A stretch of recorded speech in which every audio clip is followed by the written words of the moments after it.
Go ahead and call to order today's special meeting of the Ames Parks and Recreation Commission.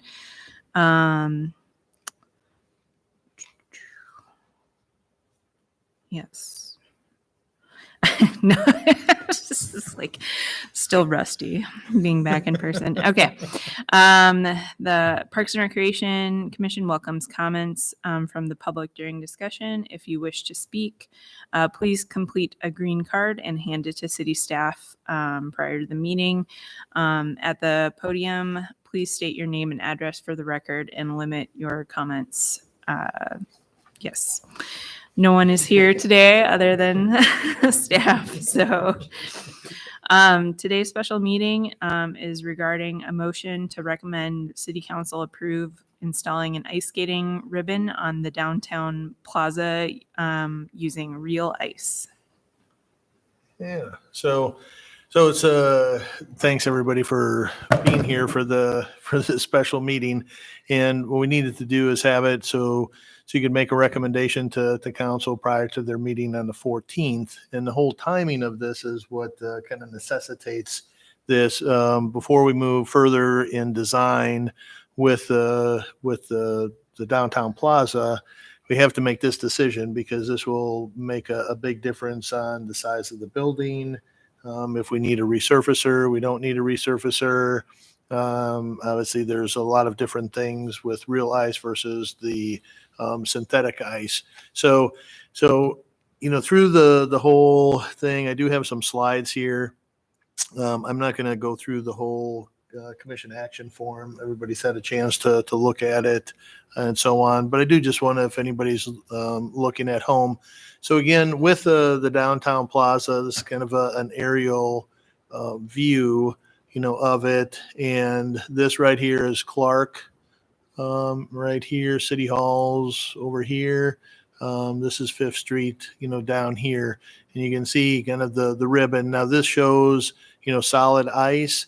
The shape is pretty close to what we're looking at, but it would just be a ribbon. And then potentially there could be on one end, maybe some solid ice that individuals could kind of skate off. And if you have a beginner skater or younger skater, they could, maybe go in that area. But we haven't made that final decision yet. This just kind of gives you another different view, of it. And because it is outdoors, you can see, some standalone heaters and maybe some other things that will happen. The building, will have skate rental and so on. So with this, one of the things that our consultant, Confluence, is who's doing the overall design, but they have subcontracted with American Arena to do the ice portion of it.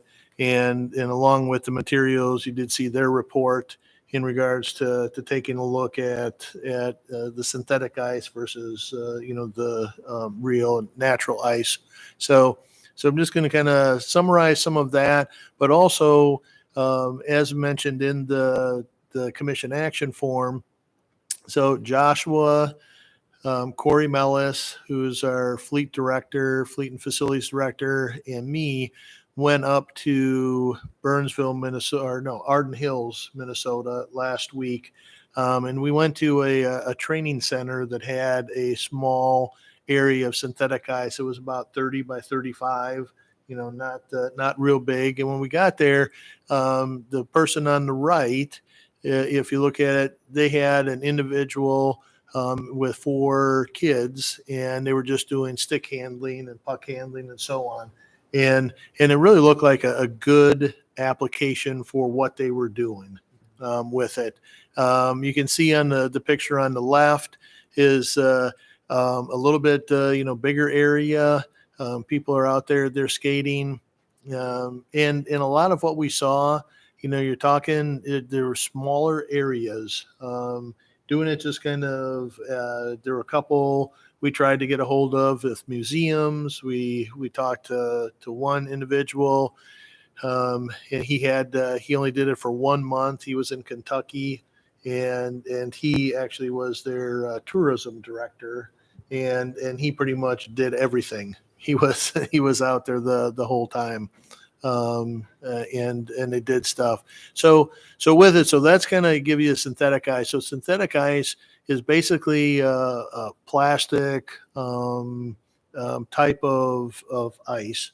They come in sheets. They get snapped together, and you can kind of may see a little bit on the end here what that might look like. But in there, when it's just flat, the indoor setting. In the one that we saw, that didn't we had a hard time finding the seams. That was one of the things that we were looking at. But we didn't find a lot of outdoor settings, and even the owner of Quick Rink, the president of Quick Rink, and his son met us because it was their synthetic ice that they had. And we even asked them, well, where are you doing this in Minnesota and Iowa, in Wisconsin? Where are your outdoor rinks?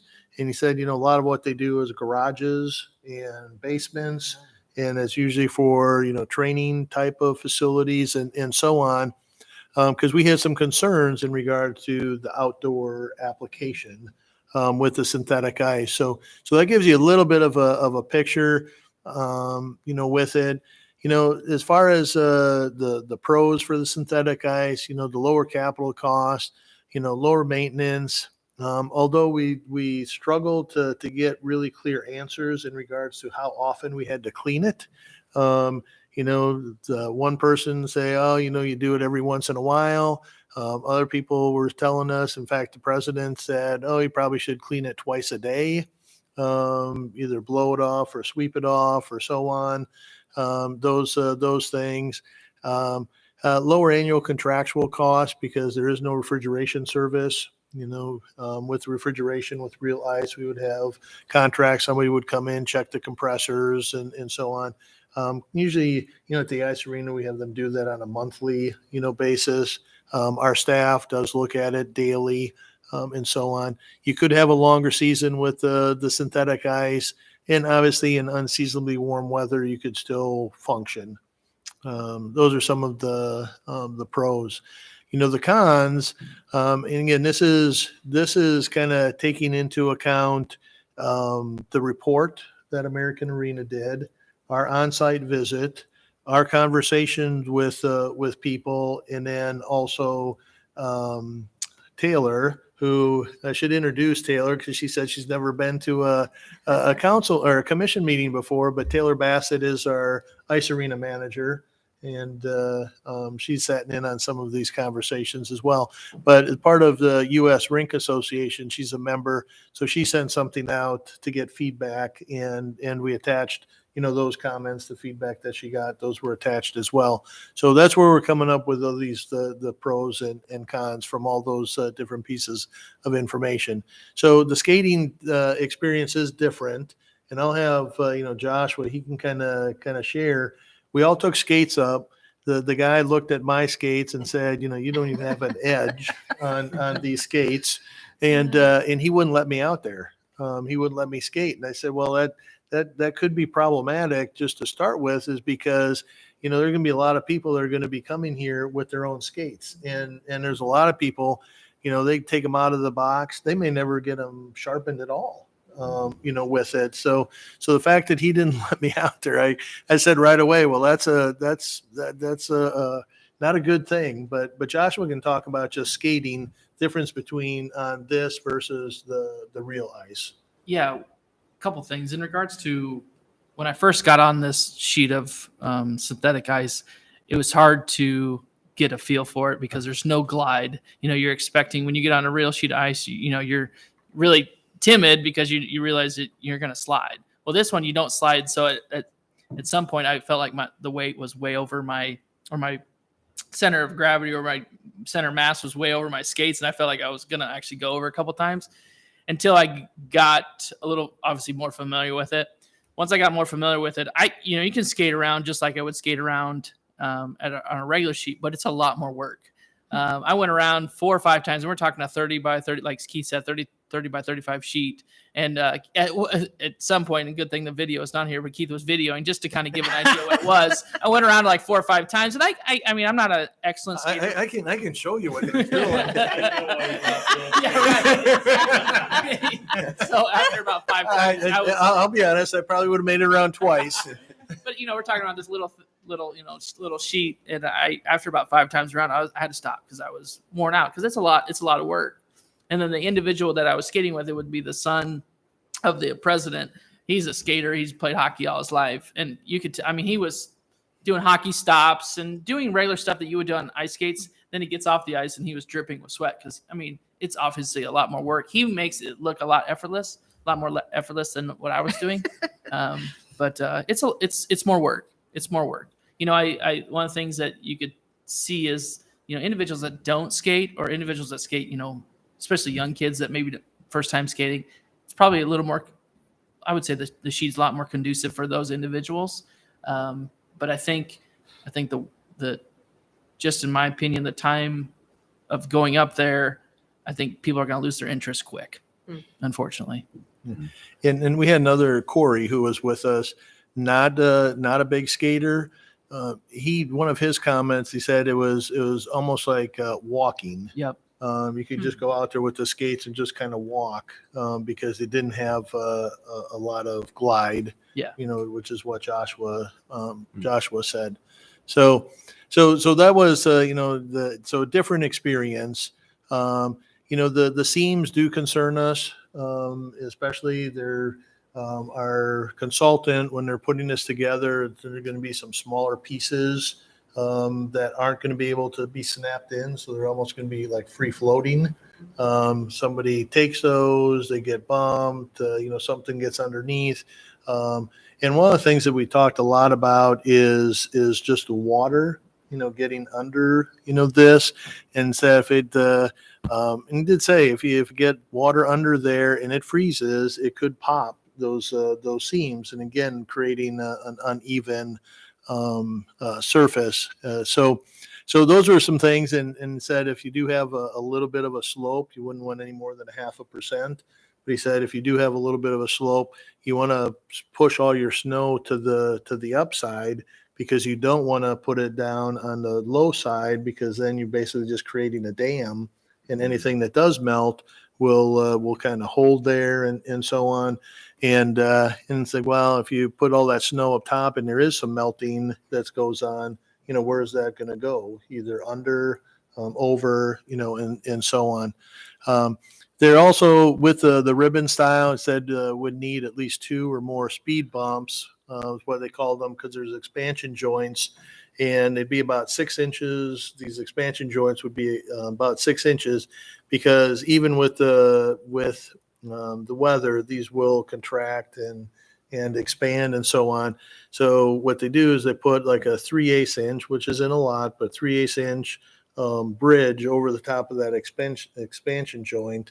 Would be about 12 to 18 inches long. So basically, as you're going around, you'd have this little speed bump in 2 or more locations, that you'd need to go through or go over.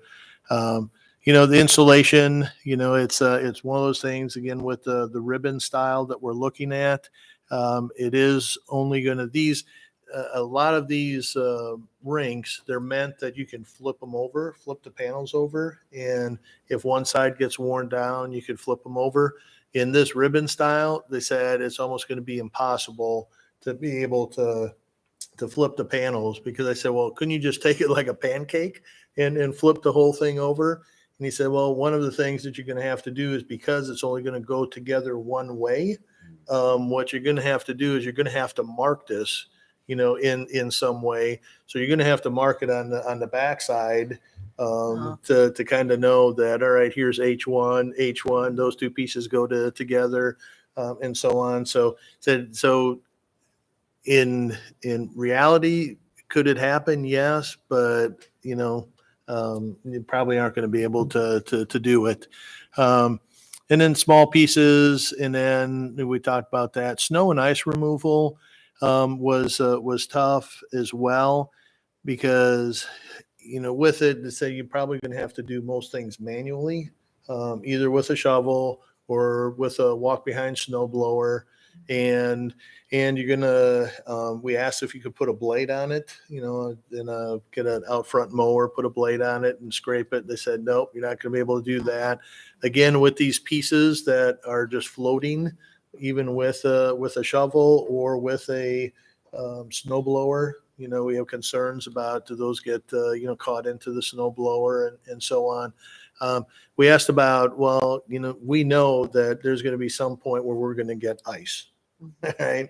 And how do we clear, a tenth of an inch, a quarter of an inch of ice off of this? And he said, well, you just take a sledge Oh my or a gosh. tamper and you just walk around and you kind of hit it and it'll break up and then you get it off and things. So it's like, well, so those are some of the things that concern us with the synthetic ice. I mean, that's satisfying on your windshield, but I can't imagine doing it for like a very large square foot, Yeah, and we're talking this, right now, this hasn't been finalized, but we're probably looking at somewhere about 300 linear feet of ice ribbon, 300 to 400 linear feet, about 5,000 square feet of surface area is what we're looking at. So it's a big chunk of space. So on the flip side, we've probably all been on real ice, whether planned or unplanned with it. So, but this on the left gives you a little bit of more of an idea of what we're talking about, kind of that ribbon shape. And it does look like even up here they do have a little pull off area. That somebody could go up there and skate. Now that's I'm just taking a look. I'm going to guess that's bigger than what we would have.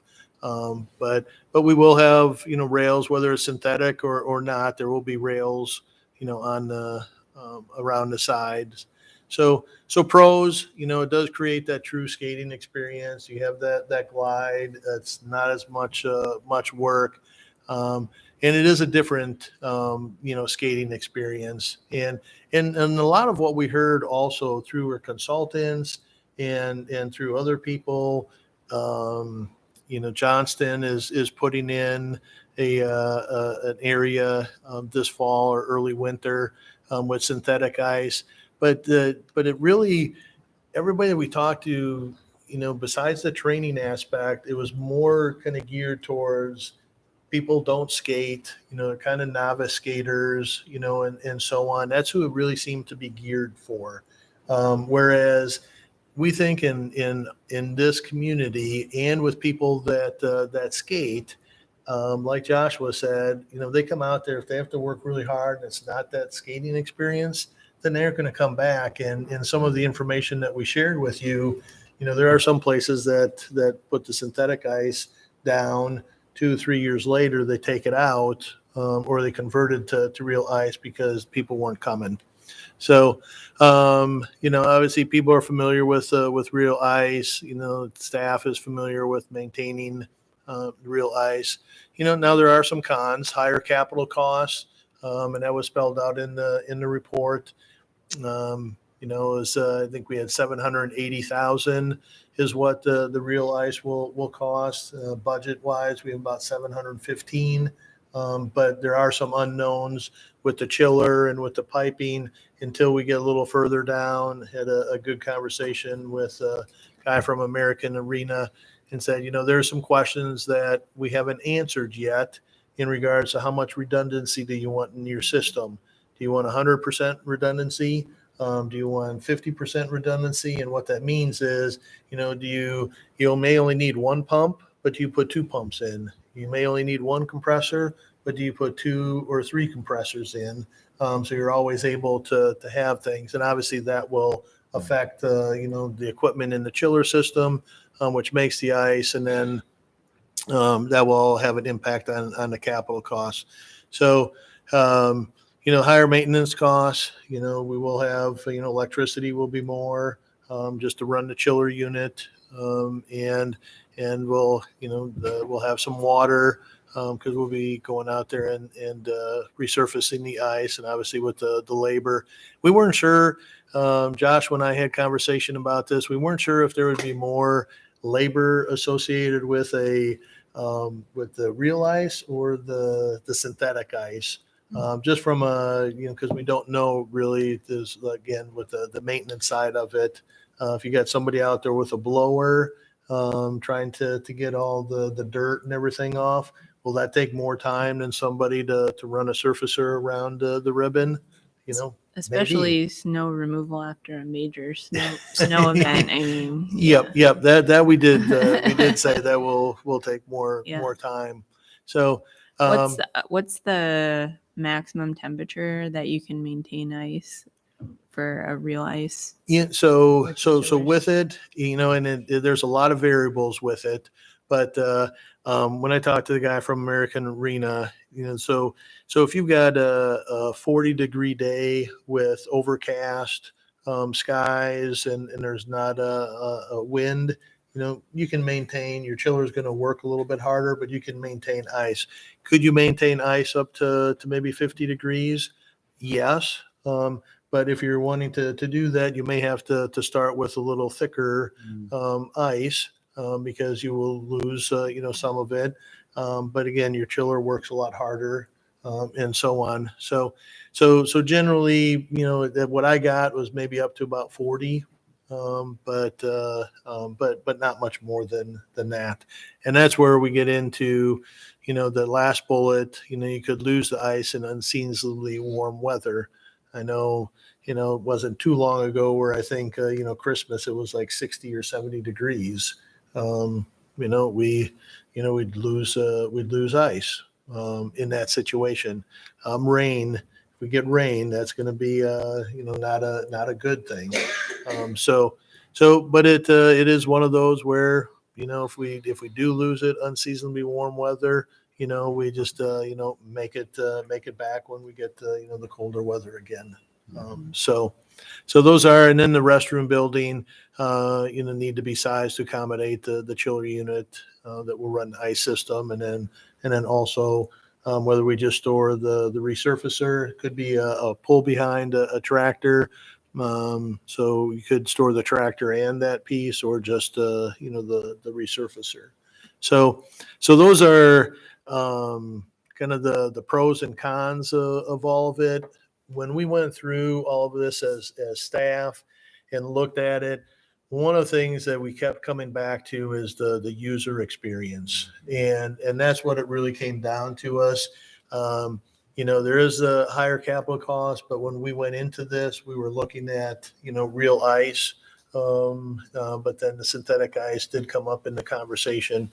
So really from a user experience and Joshua's experience of getting out there and actually skating on it, and what we're hearing from other people. So we do have different alternatives, but staff is recommending alternative one, which would be to recommend to City Council to proceed with, design of the ice ribbon utilizing, real natural ice.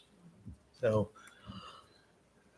be glad to answer any questions that anybody has. Yeah. What's the replacement time frame on natural ice after, an unseasonably warm day or a couple of days?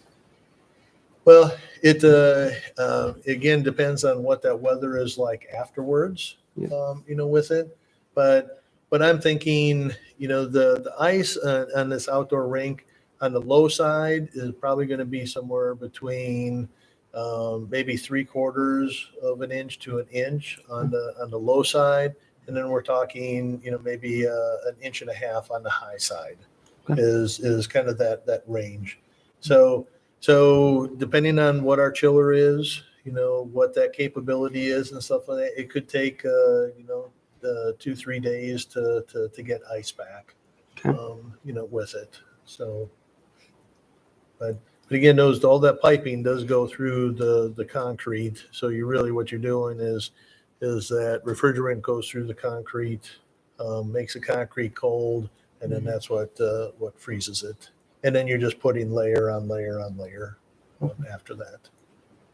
So it's a little different than how we make ice out at the out at the ice arena. We use the resurfacer, to lay a lot of, well, once you get past a certain point, because that will level it all out. But so it could be 2 to 3 days. Okay. Reading these comments from the U.S. Rink Association members, I don't know if you guys have gotten a Yeah. chance to read them, but I mean, they're very honest, and a lot of them talk about that experience. And if you're going for that experience, especially outdoors, they're really saying go with the real ice. And yeah, not if you're putting it in a garage or a basement. I mean, the synthetic seems the right move, but I mean, I really appreciate these honest answers. I think the visceral experience is really important to our end users, and I don't want to go skating on a cutting board. Mm-mm. And I think no matter how much you That's kinda clean what it, looked like. it's going to be, all the cuts are going to get dirty with leaves and whatever, and it's going to stay dirty. I Mhm. mean, it's going to look gross Mhm. really fast. And I don't think that that's good for our plaza. It's going to look nasty, and I think the feeling's bad. I don't see any advantages to synthetic ice. And I appreciate the work that went into Yeah. researching it Mhm. as a viable option, but it's not a viable option. Mm-mm. Yeah. That's the way I see it. This is a really minor concern, but I just wonder what happens to the plastic that gets shaved off over time. I mean, when in an outdoor situation, that's just going to go into the, rain storm sewer, which is not ideal either. So, Well, it could in a rain situation. Yeah. If we blow it or sweep it, we would try to pick up as much as we could with it. But there was, the president of Quick Rink. He made a comment that he went to a rink, an area, and somebody said, "Hey, can you come down here and take a look at our synthetic ice? Because it doesn't look so good." And he got down there and he said it was just like black. Oh, And he said, "Well, how often are you cleaning it?" And he goes, "Well, not very often." So the thing it does in a setting where you have dirt and everything, that again we didn't get a good feel of how often we're going to have to do that, and then we're going to have to wash it at times as well. So yeah, and I think that's staff effort that you're not necessarily accounting for, if you have to like bleach the rink every year. I mean, I don't know. That's not ideal either, scrubbing it. we were actually thinking that Parks and Recreation Commission members would volunteer for No. that. Well, Huh. I guess you got the city council to paint the crosswalks. So we all gotta pull our weight. So okay. Any other questions, or just move on to the commission action form? Or Yep. okay. So on the commission action form, we're being asked to make a recommendation to city council regarding the ice surface for the downtown plaza. Would anyone care to make a motion? I'll make a motion to approve alternative 1. second. Second. All right. Any additional discussion regarding, or a motion is on the table to approve alternative 1 to recommend to city council approve proceeding with designing an ice skating ribbon in the downtown plaza using real natural ice. Any discussion on the motion for alternative 1?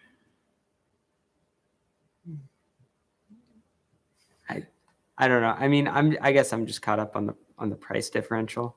Yeah. Yeah, I don't know. That's just where I'm at.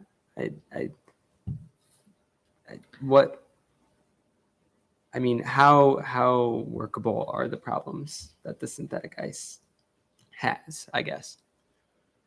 Well, I don't think when you're talking about the user experience, and there were comments in there regarding Yeah. attendance and and people not coming even when they charged for it, and then they went to free. They still didn't get people coming. They took it out. So I don't think there, from the user experience, I don't think there is anything that you're going to be able to do. That's just what it is. Now, sometime in the future, maybe they wind up getting a synthetic ice that's a lot closer, but they're not there yet. The industry isn't there yet. So I don't think that one you can correct. I'm not sure how we correct the small pieces. We did talk to the manufacturer about it. He thought, well, we might be able to eliminate some of them, but not all of them. So there's still going to be some small pieces, and again, that's a concern from the safety and so on. So I think cleanliness. Can we keep it clean? Yeah, we probably could. I'm sure we could. It's just we don't know how much staff time it will take to make that happen. So, like I said earlier, Jacob, it really comes down to the user experience, and that's what we kept coming back to when we were comparing the two.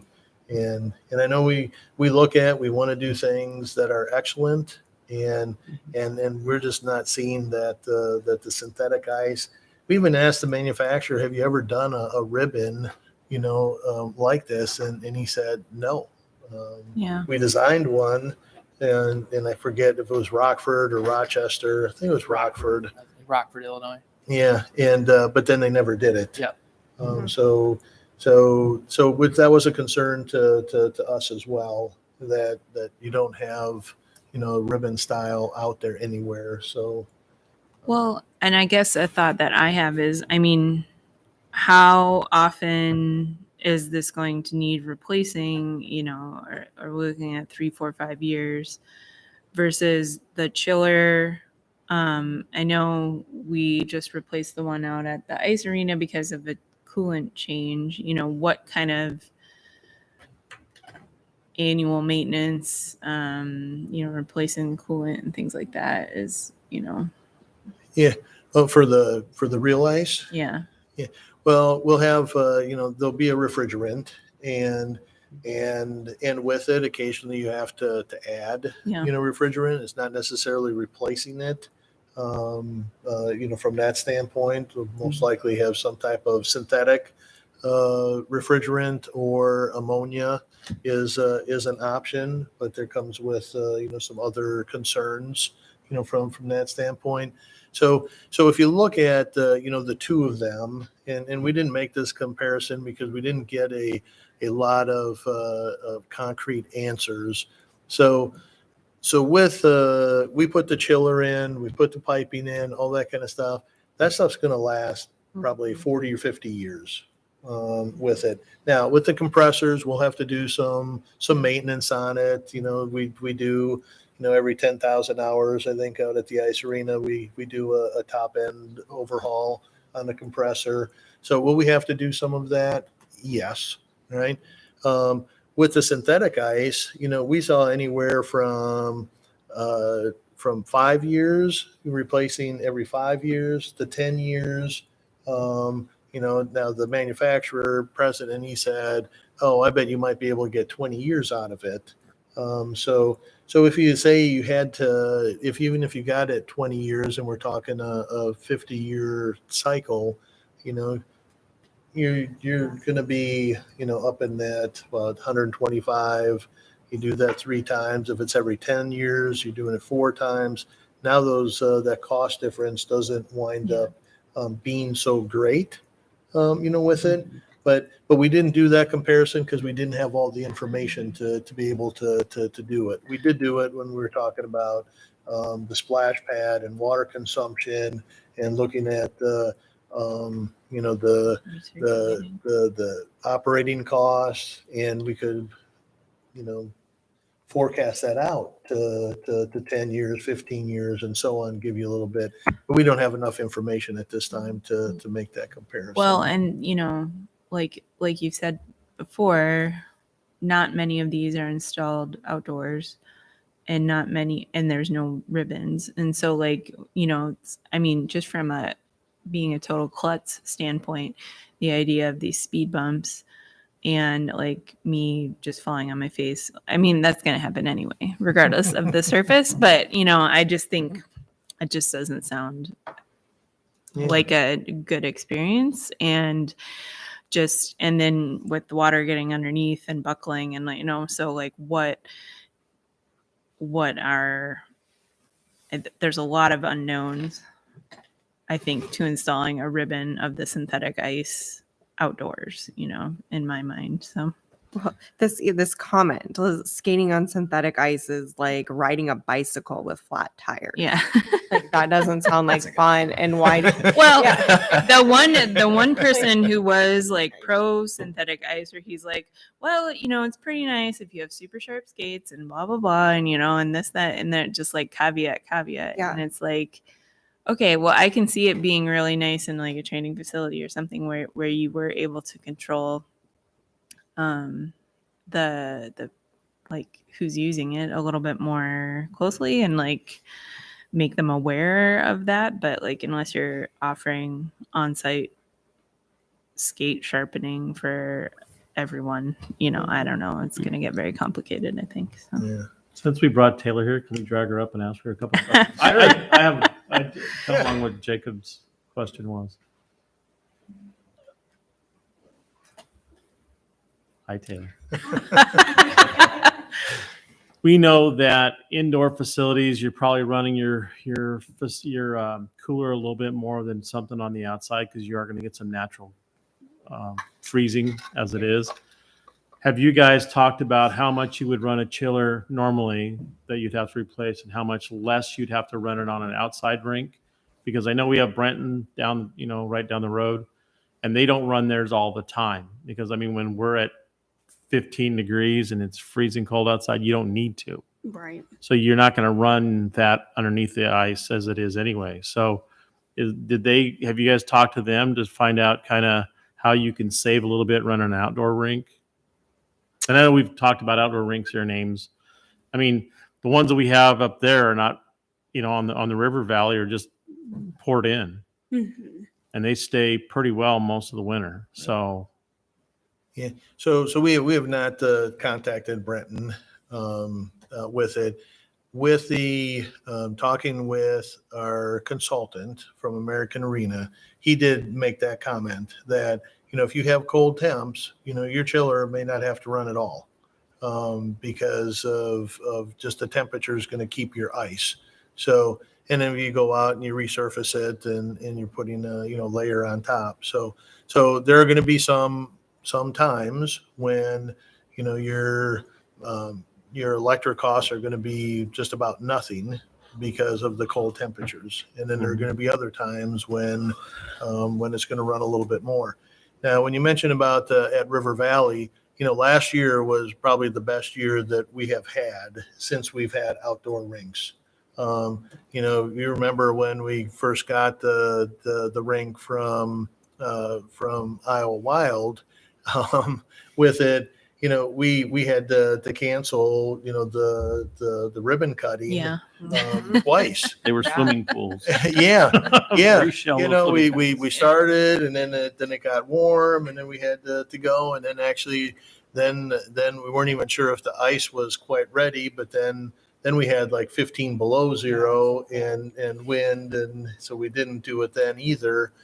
So it is a bit of a risk, you know. But like I said, last year was probably the best year that we had for outdoor rinks. Other years we've had them, but sometimes the first part of February, you know, we lose the ice and then it's and then we're done. So is the maintenance of this rink going to fall into her purview since she's already doing the other rink? Is that No. Or are we going to hire more people to handle? Because it almost sounds like you're going to need to hire more people with the synthetic than you would with the natural. Nope. So here's with it. So Taylor oversees the ice arena, and she does more of the user groups and the programming side and so on. We have a maintenance specialist, Brian Frame, who, you know, he kind of looks at the compressors. He does those things. He's a full-time staff person. So with that, we'll probably have him, come down here and just check on the compressors and stuff like that, because he knows, that equipment. We won't need him won't need to hire anybody additional for it. In the wintertime, we have a lot of times our staff is maybe doing tree work. So again, our full-time maintenance workers and so on, we'll get one of our maintenance workers to come here in the morning, grab the ice resurfacer and do it. So we won't be needing to hire any more staff in the wintertime. That's when, if there's any time that we have more capacity, to add things to our plate, it's in the wintertime. Mm-hmm. So that's what we'll do with our staff to maintain the ice. And is there an opportunity? Because I know at the ice arena, they rent out rooms, they have parties, they rent out the ice. Is that going to fall along the same line with this, that people can rent it out for, like a corporate party? We have talked about that. We haven't come up with a final answer, but it is something that we discussed. And we are talking, that this will be open all day. All right.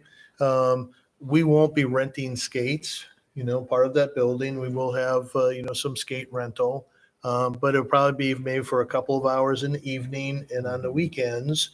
But we have been talking about, we have customer service right below us, that during the day, if somebody wanted to rent skates, could they just come to customer service and rent a pair of skates? Or, potentially storage would be an issue, but the community center is just right around, the corner as well. So those we haven't figured that all out. But that's going to be there, whether it's synthetic ice or it's real ice, with it. So really the cost aspect of this, when you start adding it all up with electricity and everything else, is going to become negligible going forward. Is going to be what? It's not going to be much of a difference. Correct. I mean, if we have to have somebody out there cleaning it all the time and Right. replacing it, Yep. and I'm with you, Joshua. I tried skating on that stuff and it's hard. It dulls your blades right away. Yeah. Really? So, Yep. and if you get people who just want to have some fun, it's not going to be fun, Right. and they're going to walk away from it. Yeah, and it's and if you're thinking, well, maybe we start with this, and if it doesn't work, we could go to the other. We're not going to be ripping up all the Yeah. plaza to put piping in and Mhm. and then adding on to the building to do a chiller and all Yep. those kinds of things. So Yeah, definitely. One of the things I guess we didn't discuss too is the kind of the ecological impact. You have a square interlocking panels, but you're putting on an undulating ribbon. So you're going to have tons of waste in installation. And if we're doing that every 4 years, putting a new surface down, you're throwing away 25% of your material. Yeah. That's a lot. yeah, Mm-hmm. I mean, that's a lot of plastic going in the garbage. Yeah. yeah, I don't know. yeah. I mean, yeah, I guess. I think if city council wants to do this, it seems like real ice is the way to go. Yeah. Just based on the research that you've done and all of the feedback. So, any other questions or discussion? Okay. All in favor of approving the motion to recommend alternative 1, recommend to city council to design an ice skating ribbon with real ice, please say aye. Aye. Opposed, same sign. Aye. The motion carries 4-1. So, okay. All right. That is it for our special meeting. Our next meeting is next Thursday, September 16th at 4 p.m. back here in Chambers. And that will be our regular meeting. So, all right. Get a motion to adjourn. So moved. Meeting is